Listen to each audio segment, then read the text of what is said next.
The wedding. The champagne bubbles danced in my glass as I watched my best friend Sarah glide across the dance floor in her pristine white gown. Her smile was radiant, her eyes sparkling with joy as she swayed in her new husband's arms. I should have been happy for her. I was happy for her. But the knot in my stomach twisted tighter with each passing moment. "You look like you've seen a ghost, Em," a familiar voice said behind me. I turned to find Jake Morrison standing there, devastatingly handsome in his black tuxedo. His dark hair was perfectly styled, his green eyes holding that mischievous glint I'd come to know so well over the past year. My heart skipped a beat, just like it always did when he appeared. "Just emotional about Sarah's big day," I managed to say, forcing a smile. Jake stepped closer, close enough that I could smell his cologne, that intoxicating mix of cedar and vanilla that had haunted my dreams for months. "Dance with me?" I knew I should say no. Every rational part of my brain screamed at me to walk away, to go home, to pretend this dangerous attraction didn't exist. But when Jake extended his hand, I found myself placing mine in his. The dance floor felt like a minefield as he led me to a corner away from the other couples. His arms encircled my waist, pulling me closer than appropriate for a friendly dance. My hands rested on his shoulders, trying to ignore the way his muscles felt beneath the expensive fabric. "You're Sarah's best friend," he murmured, his breath warm against my ear. "And I'm her business partner. This is insane." "I know," I whispered back, my voice barely audible over the music. "But I can't stop thinking about you, Emily. These past few months, working together on the wedding planning, getting to know you." His grip tightened slightly. I've never felt anything like this. My heart hammered against my ribs. "Jake, we can't. I know we can't." His thumb traced a small circle on my lower back, sending shivers down my spine. "But tell me you feel it too. Tell me I'm not going crazy." I closed my eyes, allowing myself this one moment of honesty. "You're not going crazy." The song ended, and we reluctantly stepped apart. Sarah appeared beside us, her face flushed with happiness and perhaps a little too much champagne. "My two favorite people," she exclaimed, throwing her arms around both of us. "Thank you so much for everything, Jake. The business has been doing so well, and Emily, you've been the most amazing maid of honor. I love you both so much." The guilt hit me like a physical blow. Sarah trusted me completely, had no idea that her best friend and business partner had been harboring feelings for each other. I caught Jake's eye over Sarah's shoulder and saw my own torment reflected there. "We should probably get going," I said, gently extricating myself from Sarah's embrace. "You need to rest before your honeymoon tomorrow." Sarah pouted, but nodded. "Promise me you'll keep an eye on things while Michael and I are in Tuscany? Jake, make sure the Henderson project stays on track. And Emily, please water my plants and check my mail." "Of course," we both said simultaneously, which made Sarah laugh. "You two are so in sync. I swear you'd make a perfect couple if you weren't both so stubborn about relationships." If only she knew how right she was and how wrong the timing was. Yes, the confession. 3 weeks later, I stood in Sarah's apartment, watering her flourishing garden of houseplants. She'd always had a green thumb, unlike me, who could kill a cactus with neglect. The afternoon sun streamed through her large windows, casting everything in a golden glow. The sound of a key in the lock made me freeze. Only Jake and I had keys to Sarah's place for emergency purposes. My heart started its familiar erratic rhythm as footsteps approached. "Emily?" Jake's voice called out. "Sarah asked me to grab some files from her home office." "In here," I called back, my voice steadier than I felt. He appeared in the doorway of Sarah's living room, wearing jeans and a navy sweater that did wonderful things for his eyes. His hair was slightly mussed, as if he'd been running his fingers through it, a habit I'd noticed when he was stressed. "How's the plant sitting going?" he asked, attempting normalcy. "Good. Only killed one so far, but I replaced it before Sarah could notice." I gestured to a small fern that looked suspiciously healthy compared to its wilting neighbors. Jake laughed, the sound sending warmth through my chest. "Your secret's safe with me." We stood there for a moment, the air thick with unspoken words. Since the wedding, we'd been carefully avoiding each other, communicating only through brief, professional text messages about business matters. "Jake," I began, then stopped. What was I supposed to say? That I'd been thinking about him constantly? That I dreamed about his hands on my skin? That I felt like I was betraying my best friend just by being in the same room as him? I've been thinking about what you said at the wedding, he said quietly, moving closer. About this being insane. It is insane. I set down the watering can with trembling hands. Sarah is my best friend. She's been my best friend since college. She trusts me completely. And she trusts me too. We've been business partners for 2 years. I've never even looked at another woman since we started working together. He ran a hand through his hair, confirming my earlier observation. But then you came along. I didn't come along. I've been Sarah's friend for years. But I didn't really know you before the wedding planning. You were just Sarah's friend Emily, the one who worked at the marketing firm. I didn't know you were funny and smart and so beautiful, it actually hurts to look at you sometimes. My breath caught. Jake, I know this is wrong. I know we can't do this to Sarah, but I'm going out of my mind trying to pretend I don't feel this way. He was close enough now that I could see the flecks of gold in his green eyes. Tell me you don't feel the same, and I'll walk away. I'll find a new business partner, move to another city if I have to, but I need to know. The smart thing would have been to lie, to tell him I didn't feel anything, that it was just wedding romance and too much champagne. But looking into his eyes, seeing the vulnerability there, I couldn't do it. I do feel the same, I whispered. I've been feeling the same for months. The relief that crossed his face was almost heartbreaking. Emily? But that doesn't change anything. I stepped back, putting distance between us. We can't do this to Sarah. She loves us both. She trusts us. I know. His shoulders sagged, but knowing something and feeling it are two different things. We stood there in Sarah's sun-drenched living room, surrounded by her photos and memories, wanting something we couldn't have. The weight of our mutual confession hung between us like a bridge neither of us dared to cross. I should go, Jake said finally. The files? I'll get them another time. He headed toward the door, then paused. Emily? For what it's worth, I'm sorry. I'm sorry for making this complicated. You didn't make it complicated, I said softly. It just is. After he left, I sank onto Sarah's couch, burying my face in my hands. How had I gotten here? How had I fallen for my best friend's business partner? And more importantly, how was I going to survive this? Distance and desire. The next few weeks were torture. I threw myself into work, taking on extra projects and staying late at the office to avoid going home to my empty apartment where I'd inevitably think about Jake. Sarah called regularly from her honeymoon, gushing about Italian wine and Michael's romantic gestures, completely oblivious to the turmoil her best friend was experiencing. You sound tired, Em, she said during one of our calls. Are you getting enough sleep?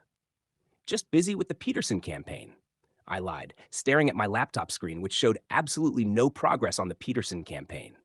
How's the food? Incredible.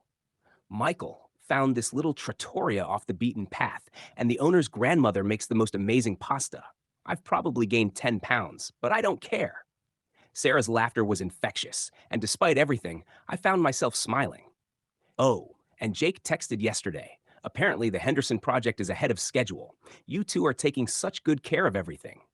My stomach clenched. He texted you? Just business stuff. Why? No reason. Just wondering how things are going with the company. Everything's perfect. I'm so lucky to have such reliable people in my life. Sarah's voice grew soft. Emily, I know I don't say this enough, but you mean the world to me. You've been my rock through everything. College, my disaster of a dating life, starting the business, meeting Michael. I don't know what I'd do without you. Tears burned my eyes. I love you too, Sarah. Promise me something? What? Promise me that no matter what happens, we'll always be friends. I know things change when people get married, but you're not just my friend, you're my family. The knife of guilt twisted deeper. I promise, I whispered, hating myself for the lie. After hanging up, I stared at my phone for a long time. Jake hadn't tried to contact me since that afternoon in Sarah's apartment, and I hadn't reached out to him either. Maybe distance was the answer. Maybe if we just avoided each other long enough, these feelings would fade. But the universe had other plans. The next morning, I walked into my favorite coffee shop and froze.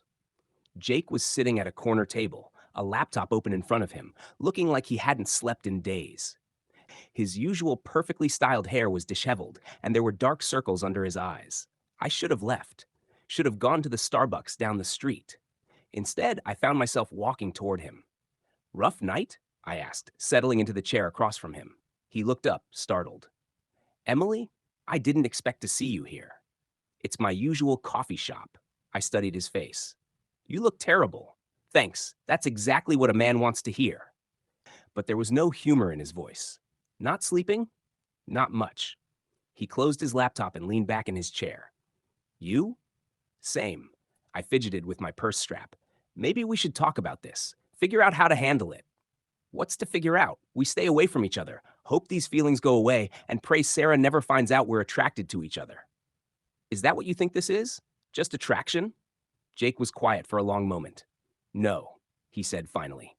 I think it's a lot more than that, which makes it infinitely worse. My heart stuttered. Jake, I've been thinking about this constantly, Emily. About you. About us. About what it would be like if circumstances were different. He leaned forward, his voice dropping. I've imagined what it would be like to kiss you, to hold you, to wake up next to you. And every time I do, I feel like I'm betraying Sarah. So do I. The admission came out as barely a whisper. But I can't stop. I can't stop wanting something I can't have. We sat in silence, the weight of our impossible situation pressing down on us.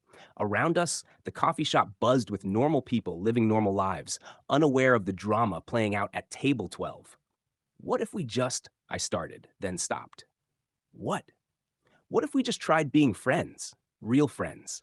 Maybe if we stop avoiding each other, stop making this such a big secret, the intensity will fade. Jake looked skeptical. You think that will work? I don't know, but this dancing around each other isn't working either. He considered this. Friends? Friends. We can grab coffee, talk about work, normal stuff, take the mystery out of it. And if it doesn't work, if being friends just makes it worse? I didn't have an answer for that, playing with fire.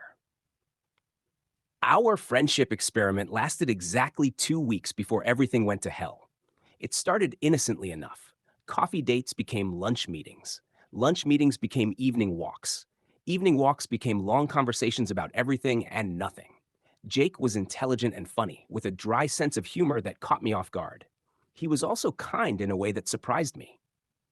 He remembered small details about my life, asked about my sister's new baby, listened when I complained about difficult clients. I was falling for him harder and faster than I'd ever fallen for anyone. This is a disaster, I told my sister Claire over dinner one evening. I thought being friends would help, but it's just making everything worse. Claire, ever the practical one, raised an eyebrow. Maybe because you're not actually friends? What do you mean? Emily, you've been talking about this guy nonstop for an hour. You light up when you say his name. You check your phone every 5 minutes to see if he's texted. That's not friendship. I slumped in my chair. I know. So what are you going to do about it? Nothing. Sarah's my best friend. I can't betray her like that. But you're betraying yourself. That's different, Claire sighed. Is it? Emily, you've been miserable for weeks, and from what you've told me, so has he. How is that fair to anyone? It's not fair, but it's the right thing to do. According to who? Some arbitrary moral code? You didn't set out to fall for him. These things happen. Not to me, they don't. I don't fall for unavailable men. I don't complicate my life like this. Well, congratulations. You're human after all. I glared at her, but she just shrugged. I'm just saying, maybe you should consider the possibility that life is messier than you want it to be. That night, I couldn't sleep. Claire's words echoed in my head, mixing with memories of Jake's laugh, the way he looked at me when he thought I wasn't watching, the careful way he avoided touching me even accidentally. My phone buzzed at 2 a.m. A text from Jake? Can't sleep. You? I stared at the message for a full minute before responding, wide awake. Want to talk? I should have said no. Should have turned off my phone and forced myself to sleep. Instead, I called him. Hey. His voice was soft, tired. Hey yourself. Rough night? Every night lately. I heard him moving around, probably pacing his apartment like I'd been doing. Emily, I need to tell you something. My heart stopped. What? I think I'm falling in love with you. The words hung in the air between us, dangerous and beautiful and impossible. Jake, I whispered. I know. I know we can't do this. I know it's wrong and complicated and will hurt Sarah. But I can't pretend anymore. I can't keep having these casual conversations and pretending I don't want to kiss you every time I see you. Tears burned my eyes. I'm falling in love with you too. The silence stretched between us, filled with everything we wanted and couldn't have. What do we do now? He asked finally. I don't know. We could tell Sarah, explain the situation. Maybe she'd understand. Would you understand if your best friend and business partner fell for each other behind your back? No, he admitted. I'd probably be furious. She'd never forgive me, or you. So we just, what? Walk away from each other? The thought of never seeing Jake again, of cutting him out of my life completely, made me feel physically ill. I don't know if I can. I don't know if I can either. We talked until dawn, going in circles, coming up with solutions and shooting them down. By the time the sun rose, we were no closer to an answer, but we'd crossed a line we couldn't uncross. The point of no return. Sarah came home from her honeymoon, glowing with happiness and full of stories. I met her for lunch at our favorite bistro, trying to act normal while my heart raced every time she mentioned Jake's name. He's been so great about handling everything while I was gone, she said, cutting into her salad. The business is doing better than ever. I'm thinking about making him a full partner. That's wonderful. I managed, though the thought of Jake being even more permanently entwined in Sarah's life made my stomach churn. And you know what else? I think I'm going to try to set him up with someone. He's been single for too long, and he deserves to be happy. I nearly choked on my wine. Set him up? Michael has this cousin, Rebecca. She's gorgeous, smart, recently divorced. I think they'd be perfect together. Maybe Jake doesn't want to be set up, I said carefully. Sarah waved dismissively. All men want to be set up, they just don't admit it. Besides, Jake needs someone good in his life, someone who'll take care of him. She paused, studying my face. You look pale. Are you feeling okay? Just tired from work. You've been working too hard. Maybe you should take a vacation. A vacation. Distance. Maybe that was what I needed. Actually, that's not a bad idea. Really? Where would you go? I don't know. Maybe visit Claire in Portland. Pat, that sounds perfect. How long would you stay? A few weeks? Maybe a month? The idea was gaining appeal by the second. Time away from Jake, away from the temptation and the guilt. Time to clear my head and figure out what to do. I think that's exactly what you need, Sarah said, reaching across the table to squeeze my hand. You've been so stressed lately. A change of scenery will do you good. That evening, I called Claire to ask about visiting. She was thrilled, immediately launching into plans for all the things we could do together. But when I hung up, instead of feeling relieved, I felt empty. My phone rang 20 minutes later. Jake, Sarah told me you're thinking about visiting your sister, he said without preamble. News travels fast. When are you leaving? I haven't decided yet. Maybe next week. How long? A month. Maybe longer. The silence stretched between us. Finally, Jake said, Is this because of what I said last night? Partly. Emily, I'm sorry. I shouldn't have. No, you should have. I'm glad you did. But Jake, I can't keep doing this. I can't keep pretending to be your friend while I'm falling in love with you. It's killing me. So you're running away? I'm taking a break. There's a difference. Is there? Because it feels like you're giving up on us. There is no us. The words came out harsher than I intended. There can't be an us, not without destroying Sarah's life. What about our lives? Don't we matter? Of course we matter, but not more than she does. Another long silence. Then, I should let you go. Jake, wait. No, you're right. You should go to Portland. We both need space to figure this out. Will you be okay? I'll survive. I always do. The line went dead, leaving me staring at my phone with tears streaming down my face. I'd done the right thing. So why did it feel like I'd just made the biggest mistake of my life? The unraveling. Portland was supposed to be my escape, but Jake followed me there in my dreams, in random songs on the radio, in the way the morning light hit Claire's kitchen window. I'd been there for 2 weeks, and instead of feeling better, I felt worse. You're miserable, Claire observed over breakfast. More miserable than when you arrived. I'm fine. You're not fine. You're moping around my house like a ghost. You barely eat, you don't sleep, and you check your phone every 5 minutes. I do not check my phone every 5 minutes. You just did it. I set my phone down with a sigh. Okay, maybe I do. Has he called? No, Sarah has, though. She's worried about me. What did you tell her? That I needed some time to figure things out. She thinks I'm having a career crisis. Claire poured herself another cup of coffee. What if you just told her the truth? What truth? That you're in love with Jake. I flinched. I can't do that. Why not? Because it might complicate things? Emily, things are already complicated. You're in love with someone you can't have. He's in love with you, and you're both miserable. How much more complicated can it get? Sarah would never forgive me. Maybe not. But maybe she would. You won't know unless you try. It's not just about forgiveness, it's about trust. She trusts me completely, and I've been lying to her for months. You haven't been lying, you've been protecting her feelings. Same thing. Claire leaned back in her chair, studying me. You know what I think? What? I think you're scared. Of course I'm scared. I'm terrified of losing my best friend.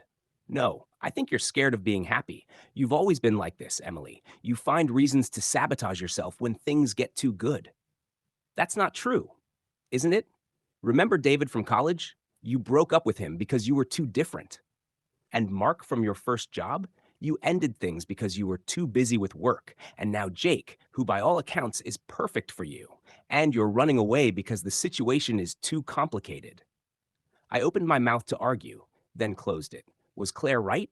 Was I using Sarah as an excuse because I was afraid of taking a risk? It's not that simple, I said finally. Maybe it is. Maybe you're making it more complicated than it needs to be. That afternoon, I went for a walk along the river, trying to clear my head. Claire's words echoed in my mind, mixing with memories of Jake's laugh, the way he looked at me, the gentle way he touched my hand when he thought no one was watching. My phone rang. Sarah, hey sweetie, how are you feeling? Better, I lied. Portland is beautiful. I'm glad. Listen, I have some news. I set Jake up with Rebecca, Michael's cousin. They're going out tonight. My heart dropped to my stomach. That's great. I know, right? I'm so excited for him. Rebecca is perfect. She's funny and smart and gorgeous. I think they're going to hit it off. I managed to make appropriate noises of agreement before ending the call. Then I sat on a bench by the river and cried. The thought of Jake with someone else, laughing with someone else, holding someone else's hand, was unbearable. But wasn't this what I wanted? For him to move on, to find happiness with someone who wasn't his business partner's best friend? My phone buzzed. A text from Jake. Sarah told you about tonight? I stared at the message, my hands shaking. Finally, I typed back, yes, I hope you have fun. I don't want to go. You should. Rebecca sounds lovely. I don't want Rebecca. I want you. The tears started again. I called him without thinking. Emily? His voice was rough, strained. Jake, you have to stop this. You have to try to move on. I can't. I've tried, but I can't stop thinking about you, about us. There is no us. There could be, if you just, what? Destroy my best friendship? Ruin your business partnership? For what? A maybe? A possibility? For love, he said quietly. For the real thing. How do you know it's real?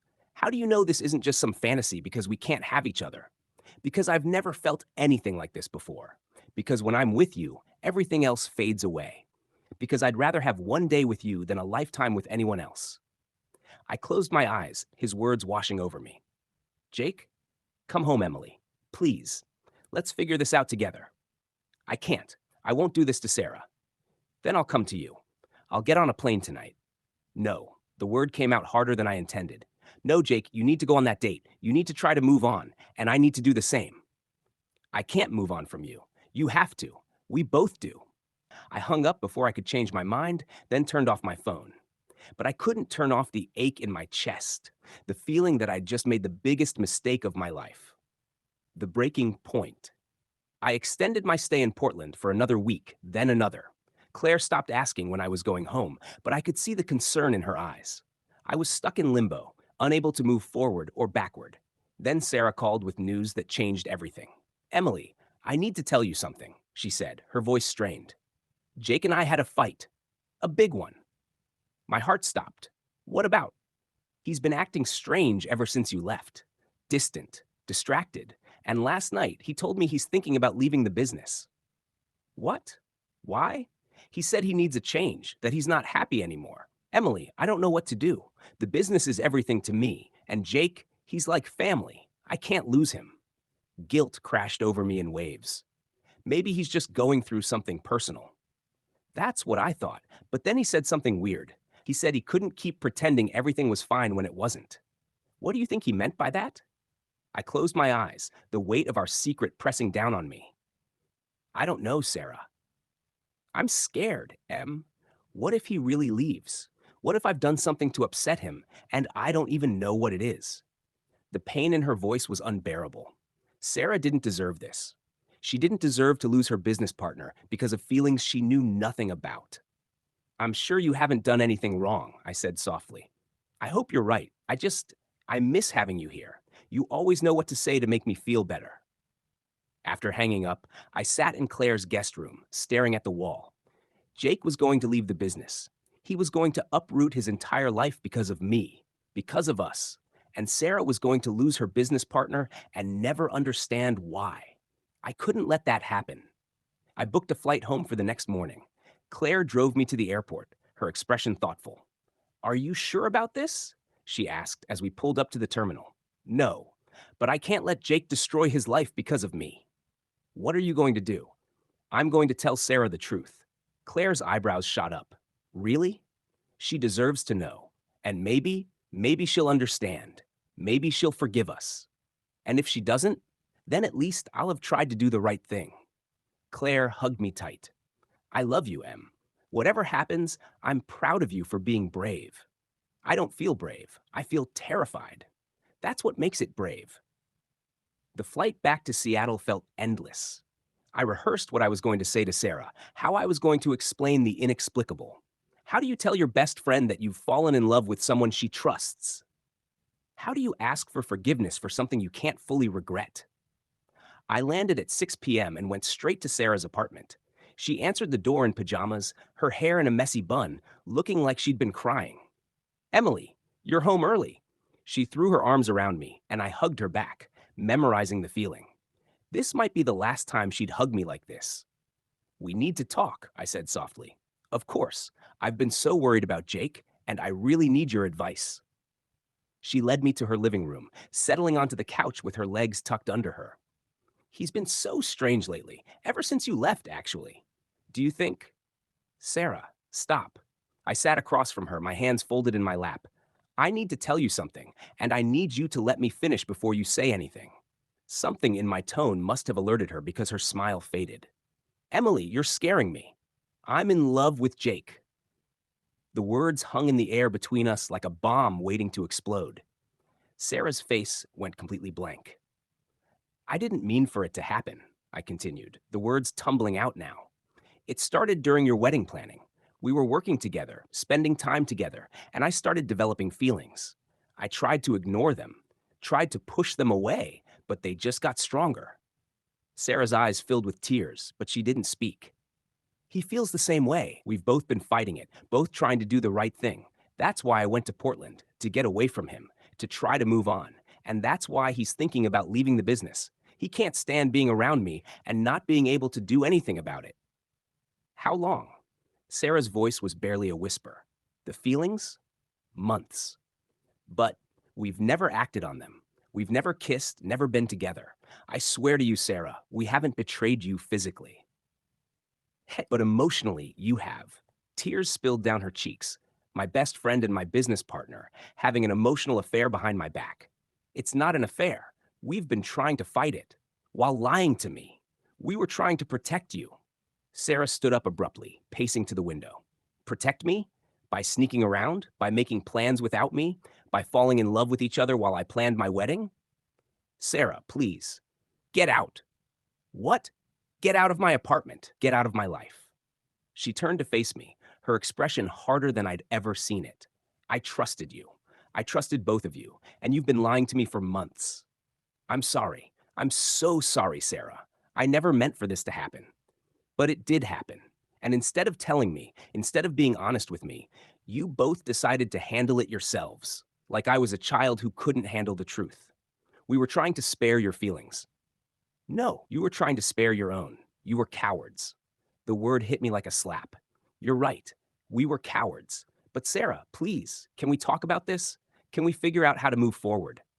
There is no moving forward. Not with you. She walked to the door, holding it open. I want you to leave, and I want you to stay away from Jake. I want you both out of my life. I stood on shaking legs, tears streaming down my face. Sarah, you're my best friend. You're my family. Please don't do this. You should have thought of that before you fell in love with him. I walked to the door, pausing beside her. For what it's worth, I really am sorry. I never wanted to hurt you. But you did hurt me. You both did.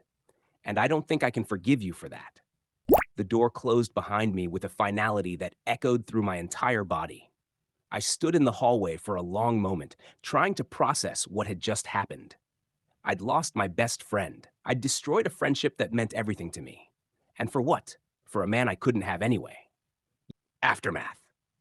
The next few days passed in a blur of tears and regret. I called in sick to work, unable to face the world. Claire called every day, but I barely had the energy to talk. I'd done the right thing by telling Sarah the truth, but it didn't feel right. It felt like I'd blown up my entire life. On the third day, there was a knock at my door. I opened it to find Jake standing there, looking as devastated as I felt. She told me, he said simply. I stepped aside to let him in. I'm sorry. I know I should have talked to you first, but I couldn't let you leave the business. I couldn't let you destroy your life because of me. My life was already destroyed, he said, sitting heavily on my couch. I haven't been able to eat or sleep or think about anything but you for weeks. What did she say to you? Pretty much the same thing she said to you, that we're both liars and cowards, and she never wants to see us again. I curled up in the chair across from him. I lost my best friend. I lost my business partner. And my best friend too, I guess. Sarah and I have been friends for years.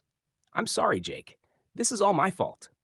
No, it's not. It's both our faults. Or maybe it's nobody's fault. Sometimes things just happen. We sat in silence for a while, both lost in our own thoughts. Finally, Jake looked up at me. So what now? He asked. I don't know. I've never been in this situation before. Neither have I. He ran his hands through his hair. Part of me thinks we should just walk away from each other. We've caused enough damage. My heart clenched. Is that what you want? No. What I want is to be with you. But I don't know if we can build something real on the foundation of losing our best friend. Maybe we can't. Maybe this is just too broken to fix. Jake stood up, pacing to my window. Or maybe we owe it to ourselves to try. We've already lost Sarah. We've already paid the price. Maybe we should see if what we have is worth it. And if it's not, then at least we'll know. I studied his profile, the way the afternoon light caught the sharp line of his jaw. Jake, I'm scared. So am I, but I'm more scared of spending the rest of my life wondering what if. He turned to face me, and I saw my own fear and hope reflected in his eyes. Emily, I love you. I've loved you for months, and I'm tired of fighting it. I'm tired of pretending it doesn't exist. I love you too, I whispered. Then let's try. Let's see if we can build something together. What about Sarah? We'll hope that someday she'll forgive us. But we can't put our lives on hold forever, waiting for that to happen. I thought about Claire's words, about how I always found reasons to sabotage myself when things got too good. Was I doing it again? Was I so afraid of being happy that I was willing to throw away love? Okay, I said finally. Let's try. Jake crossed the room in 2 strides, pulling me into his arms. For a moment, we just held each other, breathing in the reality of finally being together. Then he pulled back to look at me. Are you sure? No, but I'm sure I want to find out. This time, when he kissed me, I didn't pull away. New beginnings. The first few weeks were awkward, tentative. We were both waiting for the other shoe to drop, for the guilt to overwhelm us, for the reality of what we'd lost to destroy what we were trying to build. But slowly, carefully, we began to find our rhythm. Jake was different when he didn't have to hide his feelings, more open, more vulnerable. He told me about his childhood, about the father who'd left when he was 10, about the fear of abandonment that had followed him into adulthood. I told him about my perfectionist tendencies, about the way I'd always felt like I had to earn love instead of simply receiving it. Maybe that's why we found each other, he said one evening as we cooked dinner together in his apartment. 2 people who are afraid to be happy. Are you happy? I asked, stirring the pasta sauce. terrified and happy. Is that a thing? If it is, then I'm the same thing. We'd both taken steps to rebuild our lives. Jake had officially left Sarah's business, starting his own consulting firm.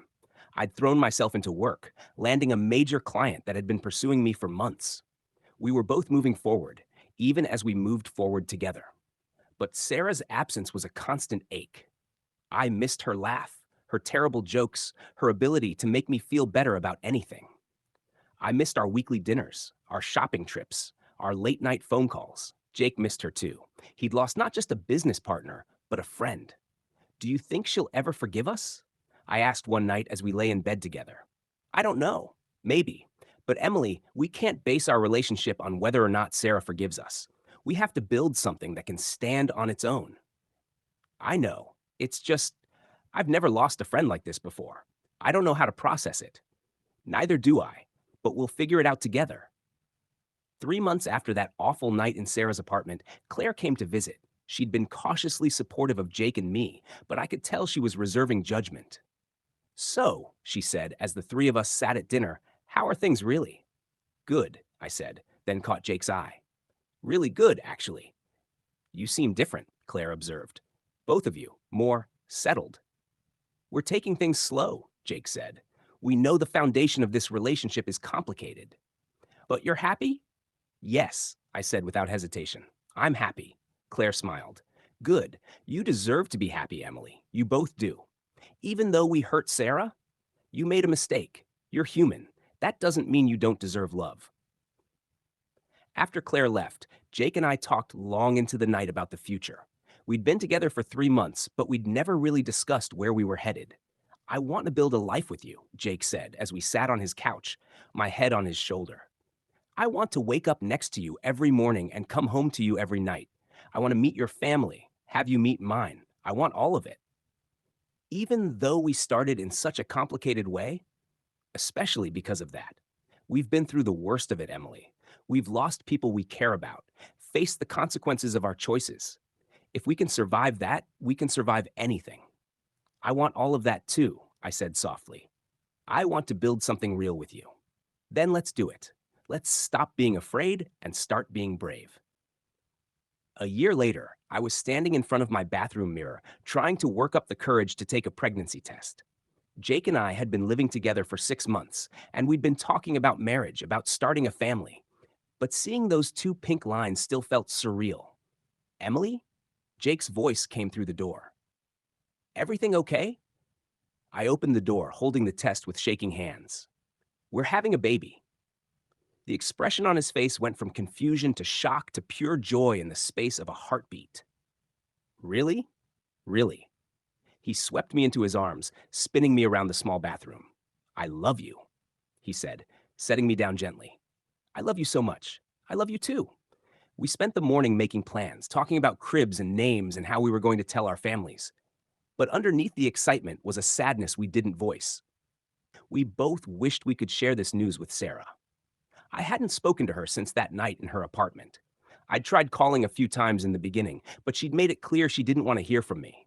I'd seen her once, at a coffee shop across town, and she'd looked right through me, like I didn't exist. Maybe we should try to reach out to her, Jake suggested, as we sat at our kitchen table, his hand resting on my still flat stomach. About the baby. I don't think she wants to hear from us. But this is big news. Maybe she'd want to know. I thought about it, then shook my head. Not yet. Maybe someday, but not yet. 6 months later, I was in the hospital, holding our daughter for the first time. She was perfect. 10 fingers, 10 toes, Jake's green eyes, and my stubborn chin. We'd named her Grace after Jake's grandmother. She's beautiful, he whispered, tears streaming down his face. She's perfect. She is, I agreed, unable to look away from her tiny face. We were so caught up in our bubble of new parent bliss that we almost didn't notice the soft knock on the door. Jake got up to answer it, and I heard him gasp. Sarah. My heart stopped. I looked up to see my former best friend standing in the doorway, holding a small wrapped gift. She looked older, more tired, but still beautiful. Her eyes were red-rimmed, like she'd been crying. I heard about the baby, she said quietly. I wanted to congratulate you. Sarah, I whispered, my voice breaking. She stepped into the room, her eyes going to Grace in my arms. She's beautiful. Thank you. We stared at each other for a long moment, a year's worth of hurt and longing and regret hanging between us. I'm sorry, I said finally. I'm so sorry, Sarah. I never meant to hurt you. I know. She set the gift on the bedside table. I was angry for a long time. I felt betrayed, lied to. But I've had time to think, and I realize that sometimes things just happen. Sometimes people fall in love even when they don't mean to. We tried to fight it, Jake said softly. We really did. I know that too. And I know that if you hadn't told me the truth, you would have both been miserable forever. Maybe that's what I couldn't forgive at first. Not that you fell in love, but that you didn't trust me enough to tell me. Tears spilled down my cheeks. I was so scared of losing you. You lost me anyway. Sarah's smile was sad, but maybe we can find our way back to each other. Maybe not the way we were before, but something new. I'd like that, I whispered. Me too. She came closer, looking down at Grace. What's her name? Grace. Grace Morrison. Morrison? Sarah's eyebrows rose. You got married? Last month, just a small ceremony. I looked at Jake, who nodded encouragingly. We wanted to wait until after the baby came to have a real celebration. We were hoping. We were hoping you might come. Sarah was quiet for a long moment. I don't know if I'm ready for that yet. That's okay. We understand. But maybe we could start with coffee? Just the two of us? I'd love that. Sarah reached out tentatively, brushing a finger over Grace's tiny hand. She's lucky to have you both. Even if I was angry, I never doubted that you love each other. Real love like that is rare. We know how much we sacrificed for it, Jake said. We don't take it for granted. Good. Sarah straightened up. I should go. Let you rest. Sarah, wait. I shifted Grace to one arm, reaching for my former best friend's hand. I know things can't go back to the way they were, but I want you to know that I still love you. You're still family to me, even if we can't be friends the way we used to be. I love you too, she said, squeezing my hand. Both of you. And I'm going to try to work on forgiveness. For all of us. After she left, Jake and I sat in silence for a while, absorbing what had just happened. Do you think we'll be okay? I asked. All of us? I think we'll be different, but maybe different isn't bad. Maybe we needed to break apart to become who we're supposed to be. And who are we supposed to be? Jake leaned over to kiss my forehead, then Grace's. A family. Imperfect, complicated, but real. I can live with that. So can I. As the sun set outside our hospital window, I looked at my sleeping daughter and the man I'd never expected to fall in love with. Our story hadn't been simple or easy, but it had been real. And sometimes, real love is worth fighting for, even when it costs you everything else. The playground was busy for a Saturday morning, filled with families enjoying the spring weather. I pushed Grace on the swing, her delighted giggles filling the air.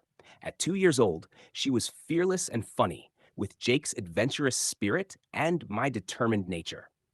Higher, Mama, she demanded, her green eyes sparkling with joy. Hold on tight, I said, giving her another push. Emily? I turned to see Sarah approaching, a small boy toddling beside her. My heart did its familiar skip. Even after 2 years of tentative friendship, seeing Sarah still affected me. Hi, I said, slowing Grace's swing. How are you? Good. This is my nephew, Tyler. I'm babysitting while my brother's in town. He's adorable. I lifted Grace from the swing. Grace, do you remember Sarah? Grace had met Sarah a few times over the past year. Coffee dates that gradually became lunch dates, then the occasional family gathering.